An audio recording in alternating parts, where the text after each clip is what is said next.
삶을 살아가다 보면 칠흑같이 어두운 밤을 보낼 때가 있죠. 아무도 도와줄 사람이 없을 것 같을 때가 우리에게 있죠.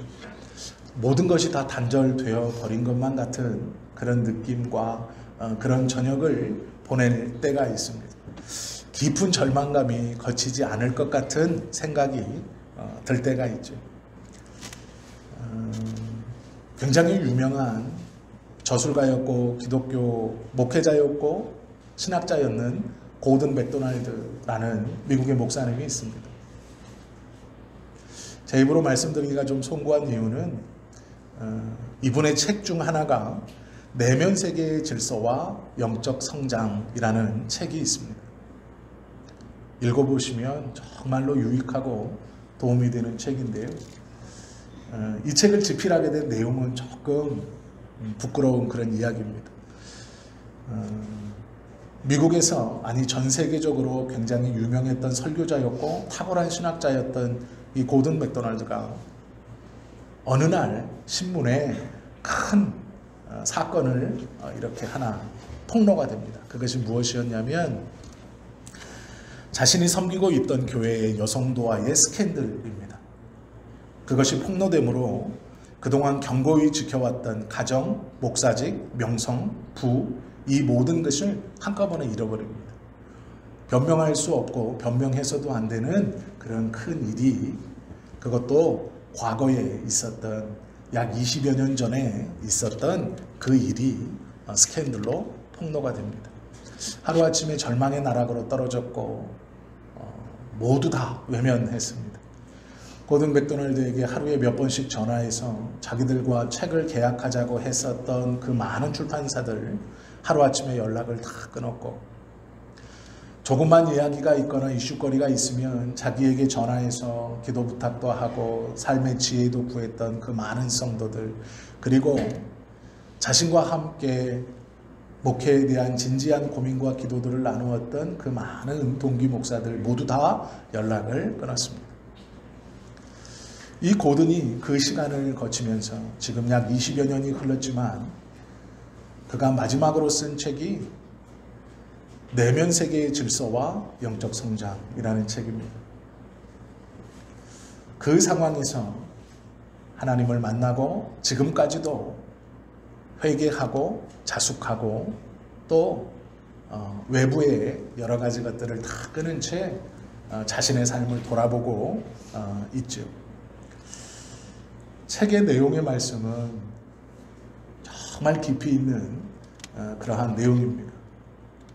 한 번씩 다 구입하셔서 읽어보시는 것을 추천드립니다.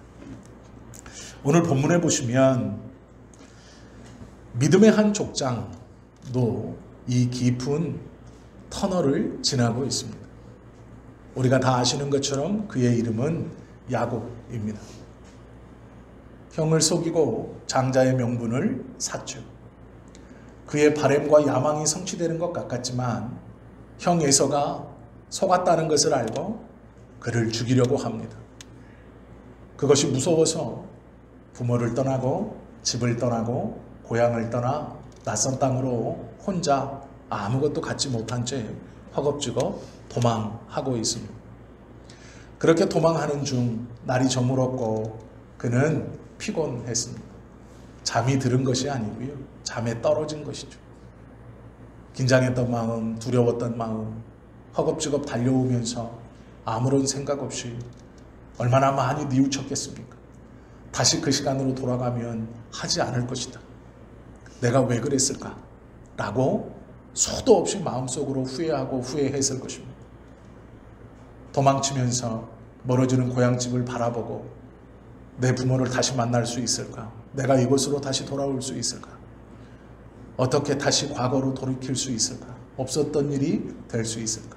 정말 많이 고민하고 생각했을 것입니다. 내가 왜 이런 신세가 되었나? 이것이 야곱의 솔직한 마음이었을 것입니다. 그런 야곱이 잠에 떨어졌을 때 꿈에 한 사닥다리가 땅에서 하늘로 세워져 있는 것을 봅니다. 하나님께서 야곱을 찾아오신 것이죠. 꿈에 들어오신 것입니다. 야곱이 하나님을 만나고 싶다고 계획했던 것도 아니고, 야곱이 하나님께 도와달라고 기도한 것도 아니고, 야곱이 지금 하나님의 명령을 듣고 하나님의 뜻을 쫓아 선지자로 부름받아, 아니 선교사로 부름받아 낯선 땅에 하나님을 전하러 가는 길이 아닙니다. 형을 속이고 부모를 속이고 자신의 욕심에 이끌려 자신이 저지른 잘못으로 인해서 지금 도망자의 길을 가고 있습니다. 그런데 하나님은 그런 야곱을 찾아오셨죠. 우리가 오늘 이 창세기 28장의 야곱의 사건을 보면서 꼭 기억해야 할 것이 있습니다. 그것이 무엇이냐면 하나님이 야곱을 만나주시느냐? 이것이 아니고요. 왜 하나님이 이곳에 계시는가입니다. 왜 하나님이 지금 이곳에 계시는가? 이것이 중요합니다. 왜 하나님이 베델에서 야곱을 만나주시는 것이 놀라운 사건인가? 우리가 오늘 본문을 가만히 읽고 우리의 상황을 비교해 보면 하나님은 지금 야곱에게 위로의 메시지를 가지고 찾아오셨습니다. 내가 너를 도와주겠다. 내가 너와 함께 하겠다. 내가 너에게 이루고자 하는 모든 것들을 다 이룰 때까지 너를 떠나지 않겠다. 야곱이 지금 잘해서 이 말을 듣고 있습니까? 야곱이 지금 무슨 큰 사명을 받아서 그 사명을 이루러 가면서 이 위로와 이 복돋움을 받고 있습니까? 아니죠. 사명의 땅으로 가는 것도 아니고 어떤 착한 일, 선한 일을 해서 하나님이 너 잘한다, 너 잘했다, 더 잘할 것이다 라고 하는 것이 아닙니다. 도망가고 있습니다. 욕심을 이루기 위해서 거짓말을 했고 형제를 속이고 부모를 속인 그 죄로 인해서 도망치고 있습니다. 그런데 하나님이요, 15, 16, 17절을 보시면 약속을 주십니다. 말도 안 되는 것이죠. 그러기에 이 만남은 놀라운 겁니다. 자격이 없는 야곱에게 찾아오신 것이 놀라운 것이죠. 하나님은 야곱에게 찾아오셔서 책망하셨어야죠. 네가 어떻게 그럴 수 있냐? 나를 기다렸어야지. 나를 믿었어야지. 내가 너의 삶을 변화시켜주고 복 줄 때까지 네가 진득하니 기다렸어야지. 그렇게 거짓을 말하고 부모를 속이고 형제를 속이면 안 되지 라고 책망하시는 게 정상이죠. 그러나 하나님은 오늘 본문에 보니까 그렇지 않습니다. 이게 얼마나 어이없는 일이냐면요, 이런 거예요. 어떤 사람이 회사에 취직했습니다. 거기서 잘 진급하고 있습니다. 그런데 어느 날부터 공금에 손을 대기 시작합니다. 그것이 몇 년 동안 이어졌고 발각되었습니다. 경찰에서 이제 통보가 왔습니다. 내일 당신을 체포하러 올 겁니다. 그런데 놀랍게도 하나님이 그에게 나타나서 걱정하지 마라. 내가 너와 함께 하겠다. 이런 것과 같은 꼴입니다. 있을 수 없는 일이죠. 죄를 짓고 도망가는 야곱에게 하나님이 나타나 약속을 주신다. 확답을 주신다. 라는 것은 이마만큼 어이없는 일입니다. 하나님은 너무 후한 태도로 야곱을 대하고 계십니다.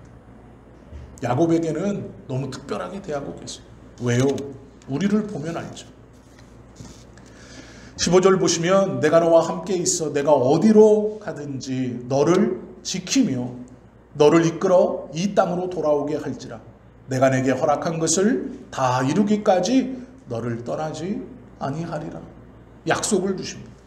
이건 과분한 약속이죠. 우리는 어떻습니까? 하나님 만나고 싶다고 기도하죠. 몸부림치죠. 간절히 원하죠. 어두운 저녁을 지날 때 사람들이 나를 도와주지 못하는 것을 알게 될 때 믿음의 사람들은 하나님께 기도합니다. 만나고 싶고 뵙고 싶고. 야곱은 원하지도 않고 바라지도 않고 간절하지도 않았는데 하나님이 선물 보따리 같은 약속을 가지고 야곱을 찾아옵니다. 우리는 그렇게 몸부림치고 그렇게 기도하고 그렇게 간절한데도 하나님은 침묵하십니다. 야곱은 좀 다른 것 같죠. 왜 차별 대우하시나? 오늘 본문을 정확히 읽으면 그 마음이 먼저 들어야 정답입니다. 우리의 기도에는 묵묵부답이신 하나님이 나의 몸부림에는 아무런 요동도 하지 않는 하나님이 아무것도 하지 않은 야곱을 찾아와 주셔서 이런 약속을 허락하신다? 이건 차별이죠. 저는 이 본문을 읽으면서 견딜 수 없었습니다. 왜 야곱을 편애하시나?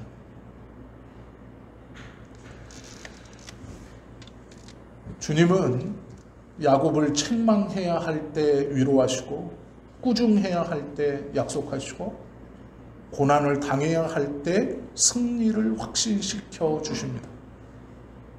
왜요? 이것을 진지하게 고민해 보아야 합니다.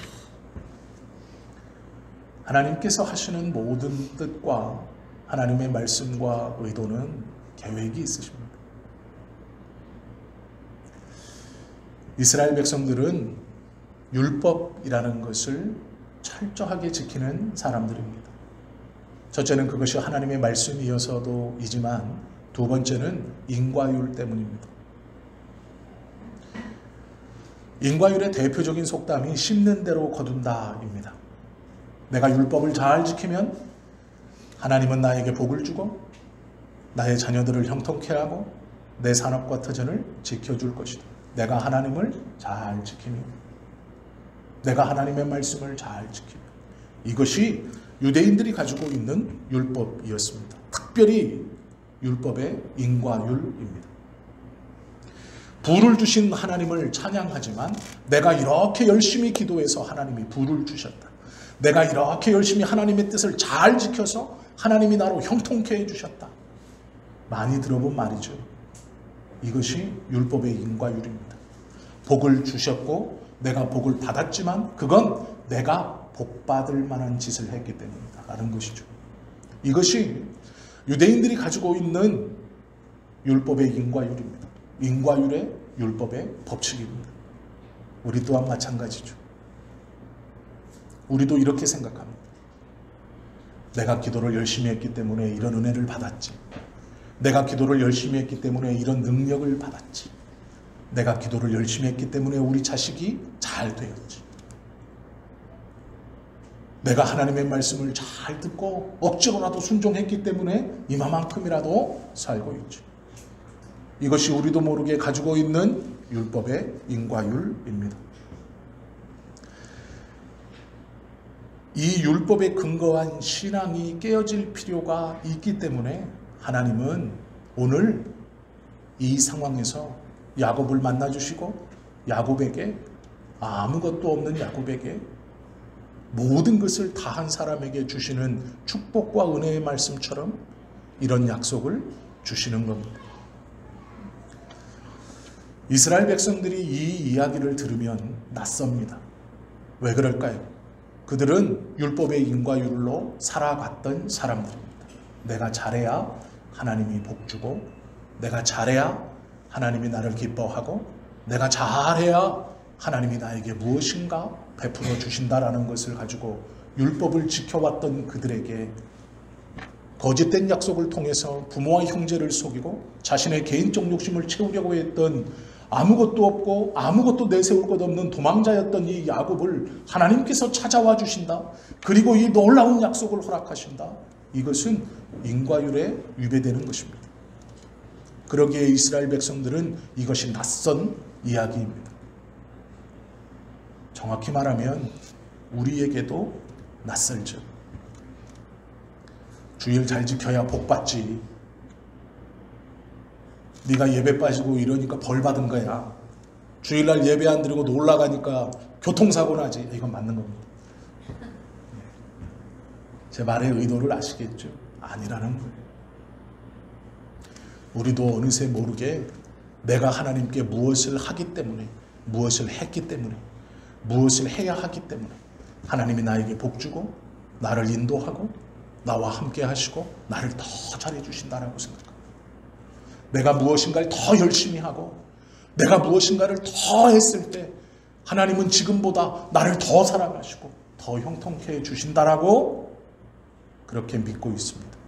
그것이 이스라엘 백성들이 갖고 있는 복음의 인과율과 똑같은 겁니다. 말은 은혜라고 말하지만 그건 진짜 은혜도 아니고 성경에서 가르쳐 주시는 하나님께서 우리를 사랑하시는 사랑도 아닙니다. 그러나 우리는 어느샌가 그 생각에 잡혀 있습니다.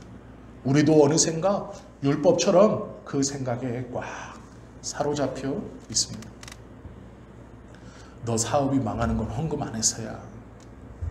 너 새끼가 대학 떨어진 건 죄송합니다. 자녀들이 대학을 떨어진 건 기도하지 않아서야. 이게 복음의 인과율과 같은 생각입니다. 문제는요, 내 삶에 어려움이 벌어지면 돌아보는 것은 참 귀하고 복된 것이지만 내가 주일날 예배 안 드리고 놀러가서 이렇게 사고 났나? 자신에게 이렇게 잘못된 신앙적 생각을 갖고 있는 것도 문제지만 더 큰 문제는 다른 사람입니다.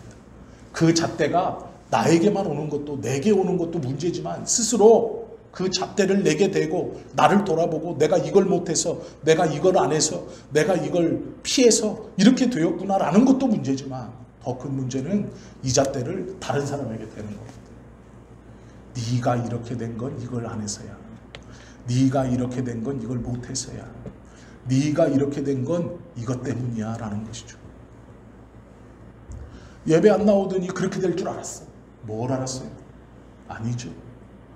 기도 안 하더니 그런 일이 벌어지는 거야? 아니죠.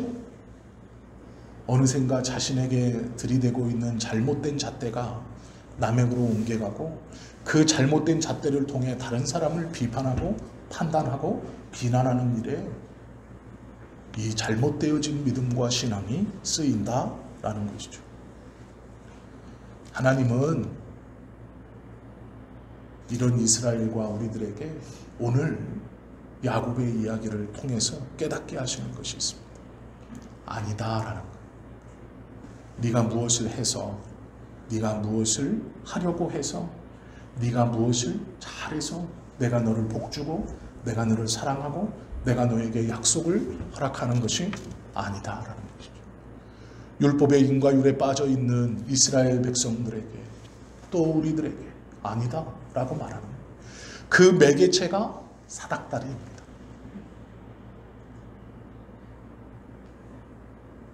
잠에 떨어진 야곱에게 하나님이 찾아오셨어요. 야곱이 보니 땅에서 사닥다리가 하늘 꼭대기까지 다 있습니다. 그런데 놀랍게 증거되어 있죠. 뭐라고 말하냐면 하나님께서 인과율을 넘어서는 율법의 인과율을 넘어서는 하나님의 은혜와 사랑을 야곱으로 알게 하시고 또 우리로 알게 하시기 위해서 사용하시는 매개체가 이 사닥다리인데 사닥다리가 어떻게 기록되어 있습니까? 성경 오늘 본문을 12절 말씀을 한번 보십시오.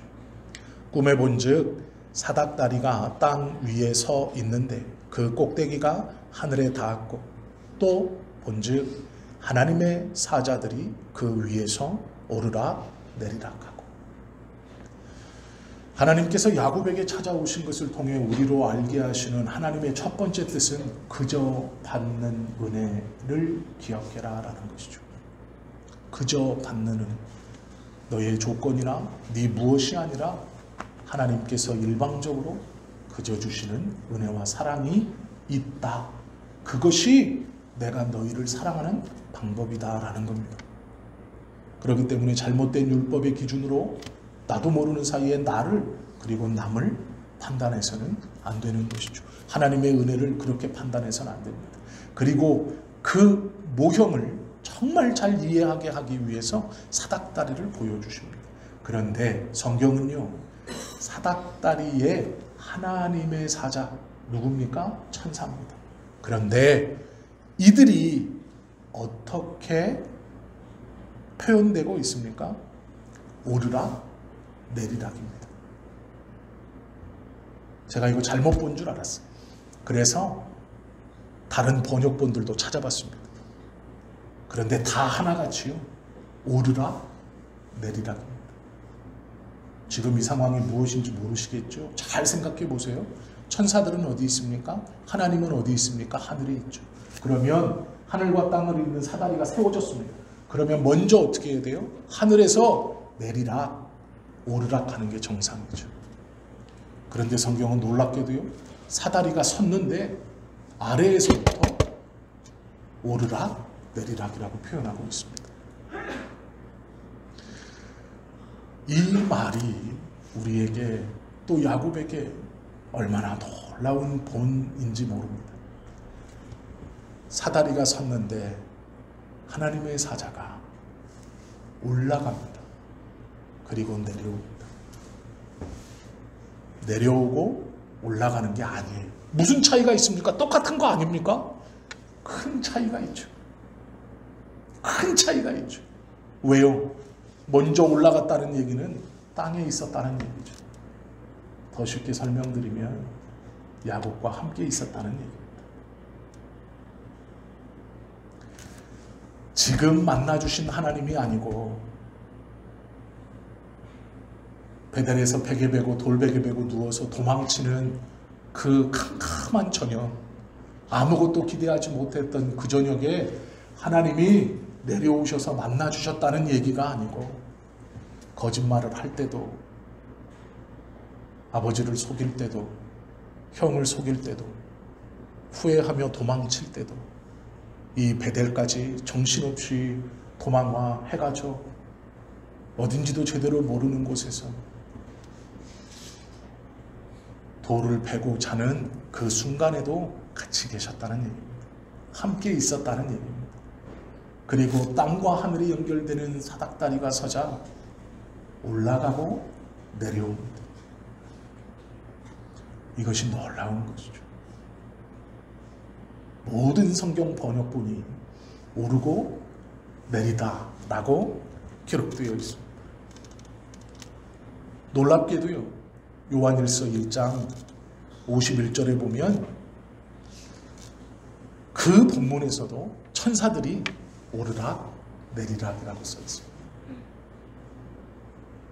우리와 함께 있다. 내가 너와 함께 있다. 심지어 네가 거짓을 행할 때도, 부모를 속일 때도, 형을 속일 때도, 후회하며 도망치는 그 순간에 네가 간절히 나를 찾건 찾지 않았건 내가 그때도 너희와 함께 있었다. 내가 그때도 너와 함께 있었다. 사닥다리가 연결되자 함께 있었던 천사가 올라가고 내려옵니다. 이것이 인과율에 반하는 하나님의 은혜입니다. 이 본문을 깊이 묵상하면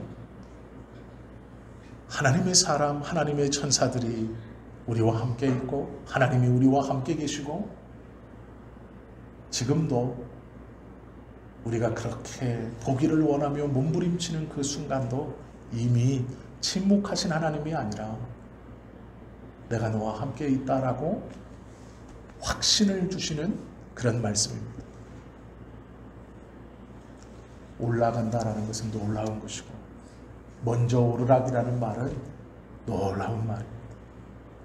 본문을 깊이 묵상하고 야곱의 상황에서 하나님께서 야곱과 믿음의 사람들에게 깨닫게 해주시고 싶은 것이 무엇인가, 그것을 잘 고민해 볼 필요가 있죠.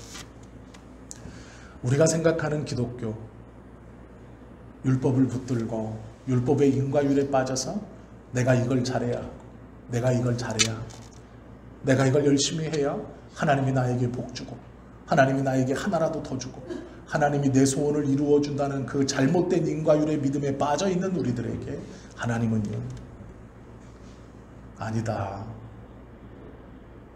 나는 너의 어떠함을 가지고 찾아오는 게 아니라 거저주는 은혜, 거저주는 사랑으로 너와 함께 있다라고 말씀하시는 것이죠.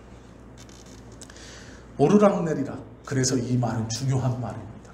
내리락 오르락이 아닌 것이 얼마나 감사하고 얼마나 큰 은혜인지 모른다라는 것이죠. 야곱은요 28장에서 깨닫습니다. 창세기 28장에서 하나님이 과연 여기 계시구나라고 깨닫습니다. 그런데 하나님은요, 아니다, 나는 이미 너와 함께 있었다 라고 말씀해 주시는 것이죠. 우리가 성결해지고 거룩해져서 하나님의 은혜를 주신 것이 아니고요, 우리가 아직 죄인 되었을 때에, 아무것도 없을 때 하나님은 이미 우리에게 은혜를 베풀어 주시고 우리와 함께 계신다라는 것이죠. 존 오트버그라고 하는 미국의 신학자가 이런 말을 했습니다. 앞으로 어떤 일을 한다 해도 지금 하나님께서 당신을 사랑하는 것보다 더 당신을 사랑하게 만들 수 없습니다. 더 큰 성과로도, 더 찬란한 아름다움으로도, 더 폭넓은 인정으로도, 심지어 더 높은 수준의 영성과 순종으로도 그렇게 할 수 없습니다. 또한 지금까지 해온 어떤 일도 지금 하나님께서 당신을 사랑하시는 것을 덜 할 수는 없습니다. 어떤 죄라도, 어떤 실패라도, 어떤 잘못이라도, 어떤 후회라도 그렇게 할 수 없습니다. 얼마나 놀라운 고백입니까?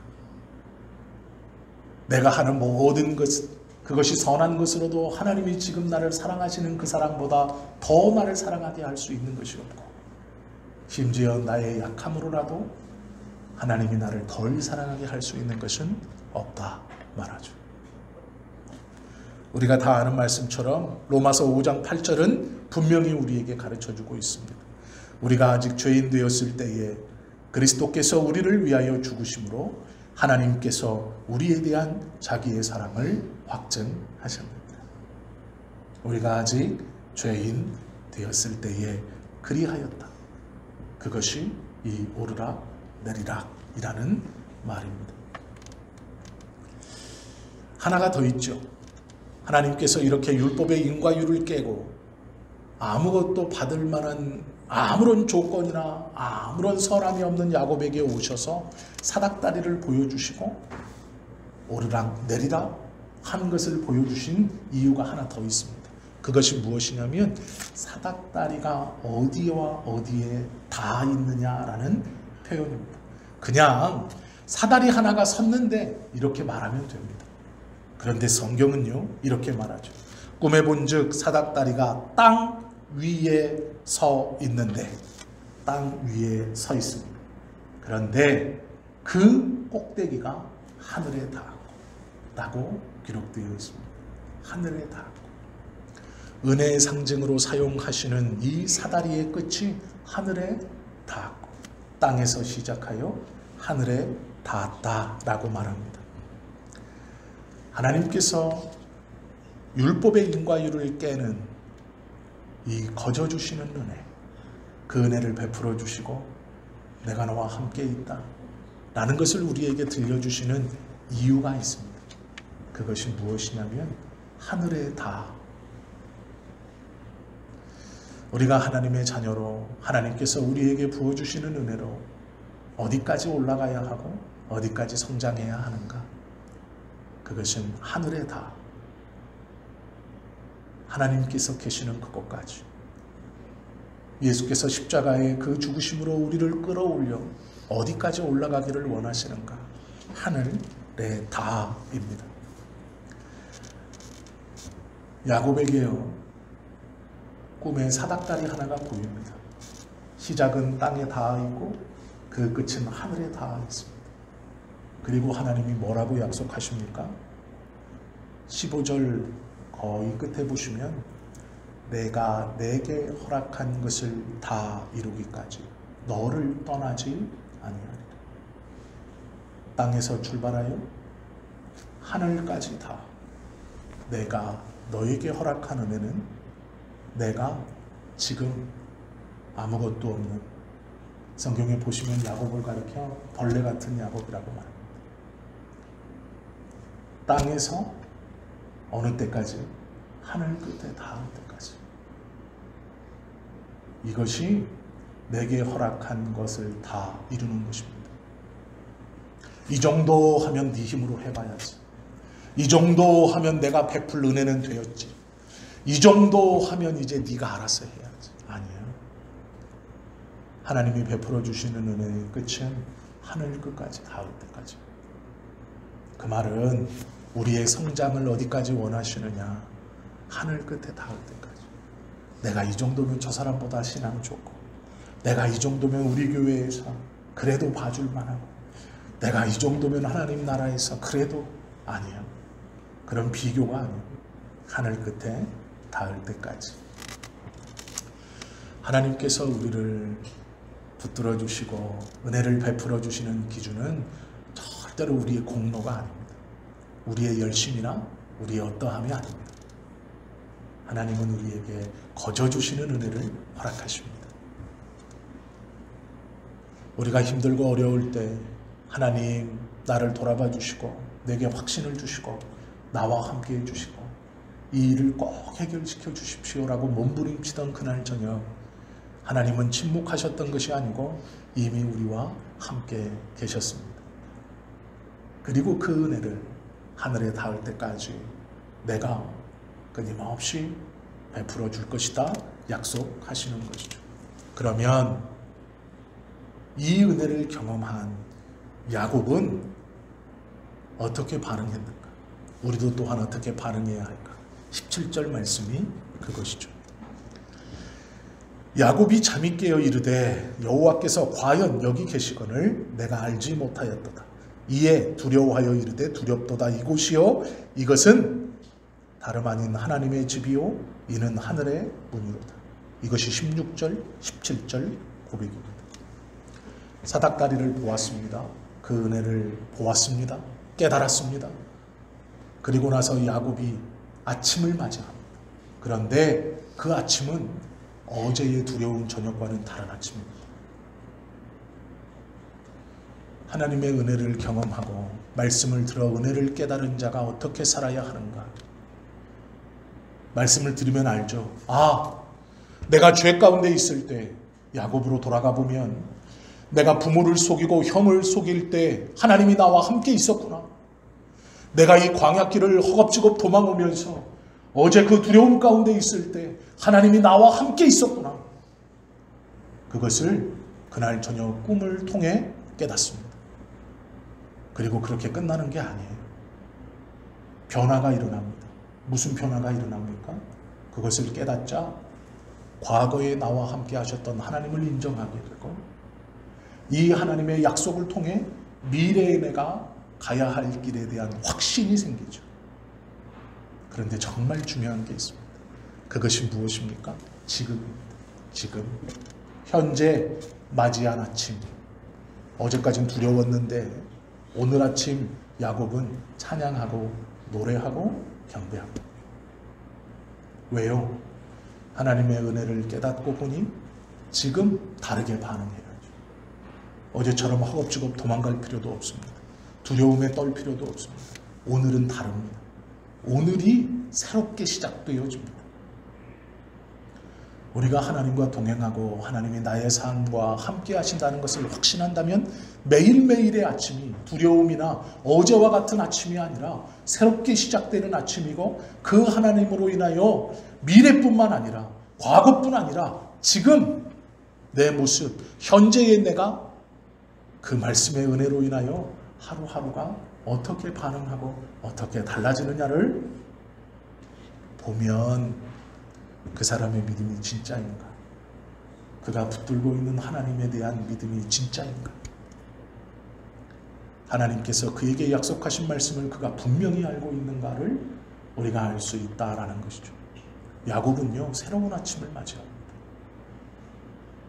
은혜를 정확하게 이해한 자의 모습이 두려워하지 않죠.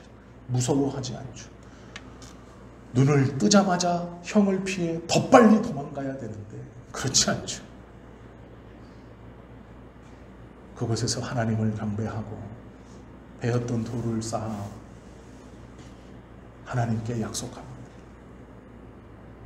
완전히 새로운 아침을 맞이하죠. 매일 아침에 하루의 시작을 어떻게 시작하시는지 보면 압니다. 내일 아침에 기쁨과 감사로 눈을 뜨시고 제일 먼저 그러한 고백이 우리의 입술로 고백되어진다면 오늘 이 말씀을 잘 이해한 것이죠. 하나님의 은혜를 확신한 성도의 모습일 것입니다. 그러나 여전히 두렵고 여전히 삶에 찌들고 여전히 미래가 불안하고 여전히 현재가 불안하고 두렵고 지겹다면 그건 하나님의 은혜를 이해하지 못한 겁니다. 정확히 말하면 내 안에 하나님에 대한 말씀과 내 안에 하나님에 대한 은혜가 없다는 뜻입니다. 야곱은 새로운 아침을 맞이하죠.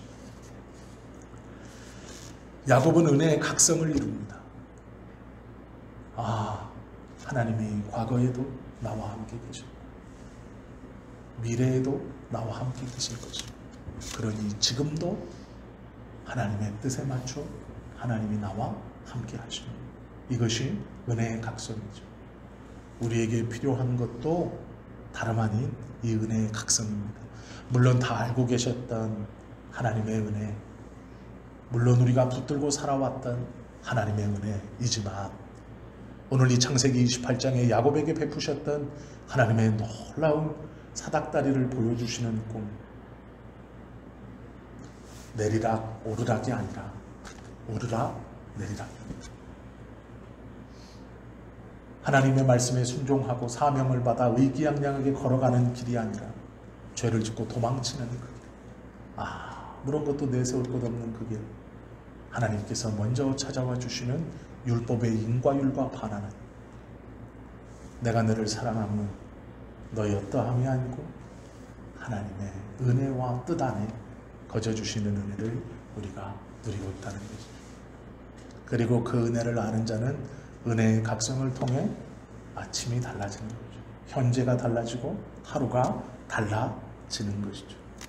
18절 보시면 야곱이 아침에 일찍이 일어나 베개로 삼았던 돌을 가져다가 기둥으로 세우고 그 위에 기름을 붓고, 성도는요, 그 중간에서 믿음의 사람들과 동행하는 일이 어떠한 것인지, 갖가지 굳은 일과 의미 없이 반복되는 일상과 모욕적인 악을 겪으면서도 도무지 이해할 수 없는 꼴사나운 중간의 삶은 눈부신 영광과 새로운 시작과 통하는 길임을 줄기차게 세상에 증거하며 살아가는 사람들. 성도는 그러한 믿음으로 희망을 노래하고, 그러한 믿음으로 소망을 품고, 그러한 믿음으로 하나님의 눈을 가지고 살아가는 사람들입니다. 우리는 꼴사나운 중간을 살고 있습니다. 그러나 꼴사납게 살지 않아야 합니다. 매일 기뻐하는 것은 이 믿음을, 이 은혜를 깨닫고 붙들 때 일어날 수 있는 일입니다. 날마다 하나님의 임재 속에서 야곱의 이 아침의 고백이 우리 모두의 아침에 매일매일의 고백이 되실 수 있기를 예수님의 이름으로 축원합니다. 기도드립니다.